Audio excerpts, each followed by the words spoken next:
The ability of members of parliament to perform their roles is shaped by their access to authoritative and reliable information.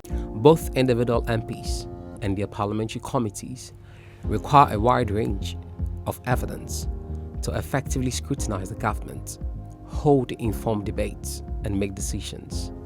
This video provides tips to members of parliament and parliamentary staff on. My name is Professor Paul Safo-Mensah. I work with the Bureau of Integrated Rural Development, Nkrumah University of Science and Technology. We basically do so many works, especially working in the rural communities. But see, democracy works very well when citizens participate. And in Africa, predominantly people are based in the rural communities. So when we were doing this work, we saw it as part of our mandate to get our parliamentarians to understand that the use of evidence is critical. In fact, in legislation and policy, this is what would actually feed into developing our rural areas on a sustainable basis. Sourcing for and generating evidence. Where and how can MPs and other parliamentary staff source and generate evidence to support their work? Generally, MPs and staff get evidence from a number of sources. Parliaments use a lot of evidence in their deliberations, and they use a lot of information for discussions and parliamentary work. The first information is the one that is online or virtual. These are compilations of information from various parliaments, databases that are shared. This could come from within or without. These are virtually online. It could be caucuses, reports, and so on, but these are virtually online. The internal source that is within Parliament, mainly from the parliamentary sources, Parliamentary Budget Office, PBO, committee reports, Hansard, research departments, and other information generation units. The external or outside Parliament.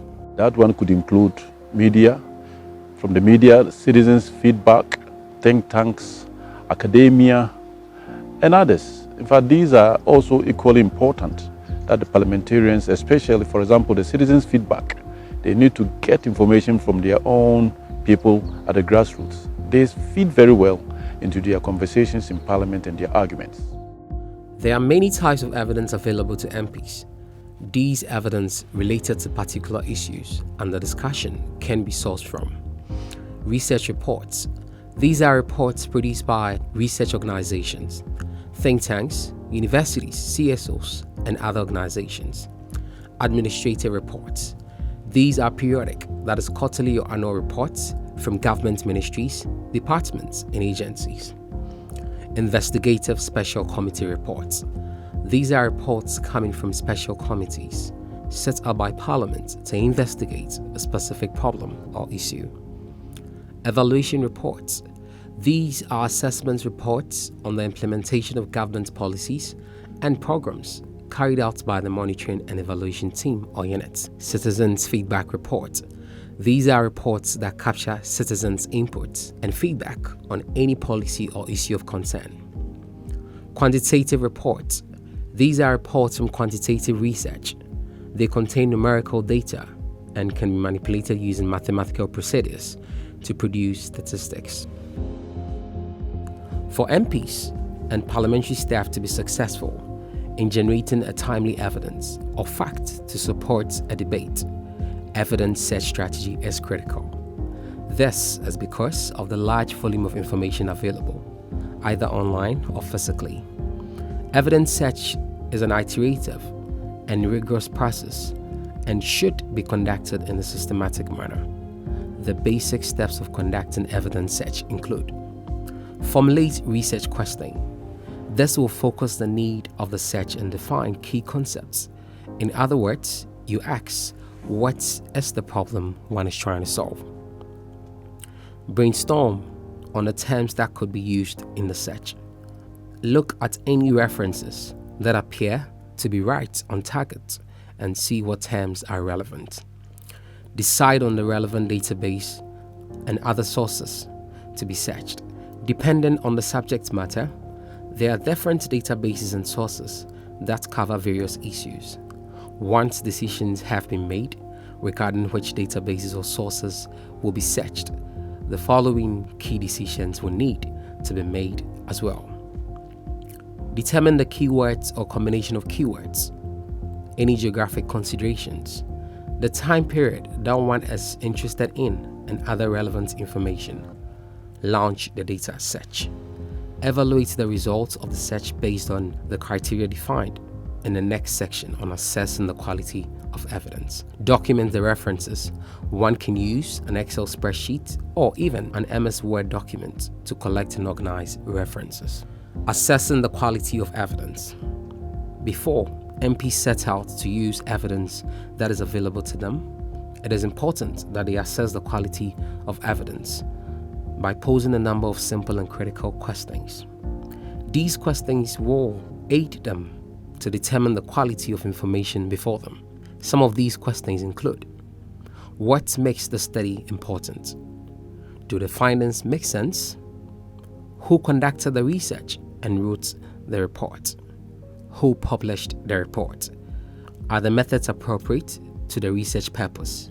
Could the data be biased or as a result of poor research designs? My name is Dr. Albert Ahen. I am based at the Kwame Nkrumah University of Science and Technology in Ghana. I am a research fellow, and I have been involved in a project that is looking at developing tools for members of parliament to be able to promote evidence use across Africa. Strategies to ensure application and uptake of the evidence. Once you have appraised the quality of the evidence gathered, MPs must also be aware of the factors that could shape the uptake of the evidence. Some of the criteria you can use include checking for example, the uniqueness of the material. So for example, you can ask yourself, is this material or this evidence original? Beyond uniqueness, you can look at the completeness. You look at how complete, whether there is any information missing from the evidence that you have produced or you have come across. Then you also look at things like relevance. Is the material or evidence relevant to the context, to your country, to MP situation, to the policy debate that you are working on? Be aware of the timeliness and deadliness of debates. Make sure you understand the target audiences. Be clear with your messaging so that people can understand you. Be concise with your message. Because of these factors, presenting evidence to support databases in Parliament require preparations. 3 tips for MPs to further enhance uptake of their evidence are that they should have a presentation strategy on how to present the evidence to colleagues and other stakeholders to facilitate its uptake in decision making. You can also use information exchange via formal or informal channels, like during coffee with an influential MP. Reflect on whether the message will be political, socially accepted, and whether financial, human, or other resources needed to implement your evidence. So it's very important that you are aware of these factors that really shape uptake in order to really make sure that the evidence you have generated really found favor in the House of Parliament.